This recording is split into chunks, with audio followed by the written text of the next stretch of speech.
मी doctor Vineet Wankhede, आशीर्वाद clinic diabetes, thyroid आणि obesity care centre Nashik येथे कार्यरत आहे। आज आपण इन्सुलिन बद्दल थोडीशी माहिती घेऊया। आपल्या शरीरामध्ये स्वादुपिंड असतं आणि त्या स्वादुपिंडाच्या शेपटामध्ये आयलेट्स ऑफ लँगरहॅन्स म्हणजे काही पेशींचा समूह असतो। त्या पेशींच्या समूहाला बीटा सेल्स म्हणतात आणि त्या बीटा सेल्स मधून इन्सुलिन नावाचं हार्मोन म्हणजे संप्रेरक तयार होतो।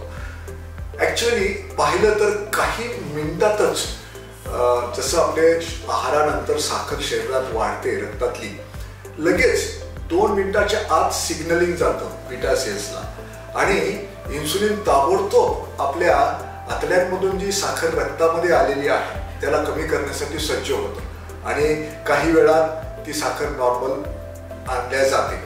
असं हे नॉर्मल शरीरामध्ये नेहमी होतं, परंतु डायबिटीसमध्ये ही प्रक्रिया न होता इन्सुलिनच्या कमतरतेमुळे रक्तातली वाढलेली साखर जी आपल्या आहारानंतर असते ती वाढलेलीच राहते आणि त्याला डायबिटीस म्हणतो। इन्सुलिनची रचना जर बघितली तर अमायनो ऍसिड्स नावाचा प्रथिनांचा घटक आहे, म्हणजे प्रथिनांचं विघटन केल्यावर अमायनो ऍसिड्स तयार होतात आणि त्या अशा 51 अमायनो ऍसिड्स म्हणजे ए चेन आणि बी चेन म्हणजे 20 आणि 31 अशा 51 अमायनो ऍसिड्स मधून किंवा त्याला जोडल्या गेल्यानंतर सल्फा डायसल्फाइड बॉन्ड्स असतात आणि ते ह्या 2 चेनला जोडतात आणि इन्सुलिन तयार होतं। आणि हे इन्सुलिन आपल्या शरीरामध्ये काही विशिष्ट टेम्परेचरलाच कार्यरत राहतं शरीरामध्ये आणि शरीराच्या बाहेर असं म्हणायला हरकत नाही। आणि त्याचं विघटन जर पाहिलं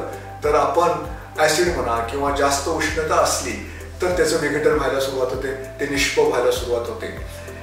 इन्सुलिनचा इतिहास फार तसं पाहिलं तर रंजक आहे।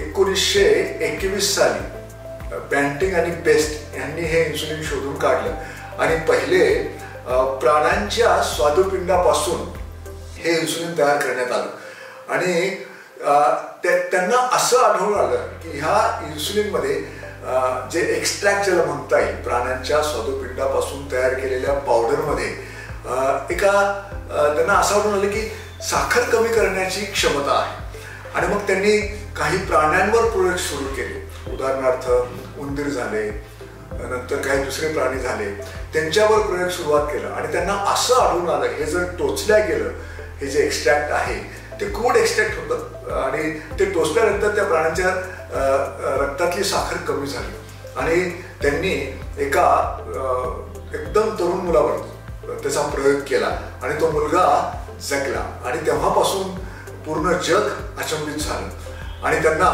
त्या वर्षीचं नोबेल प्राइज मिळालं बँटिंग आणि बेस्ट यांना।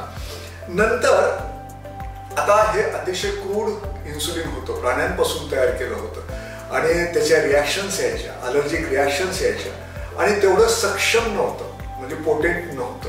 नंतर त्याच्यामध्ये बदल करण्यात आले आणि 70च्या काळामध्ये 1978च्या आसपास एका शास्त्रज्ञानं DNA रिकॉम्बिनंट टेक्नॉलॉजी यापासून बॅक्टेरियापासून ई कोलाई नावाच्या बॅक्टेरियापासून या इन्सुलिनची निर्मिती केली आणि त्याला ह्युमन इन्सुलिन्स असं नाव पडलं। म्हणजे ह्युमन इन्सुलिन्स म्हणजे कृत्रिमरित्या तयार केलेलं इन्सुलिन, परंतु ते मनुष्याच्या स्वादुपिंडापासून नव्हे तर लॅबोरेटरीमध्ये प्रयोगशाळेमध्ये कृत्रिमरित्या बॅक्टेरियापासून DNA रिकॉम्बिनंट टेक्नॉलॉजी पासून तयार केलेलं इन्सुलिन आहे आणि हे पूर्वीच्या इन्सुलिनपेक्षा जास्त पोटेंट ज्याला म्हणता येईल, सक्षम म्हणता येईल आणि अलर्जिक रिॲक्शन कमी असलेलं इन्सुलिन आहे।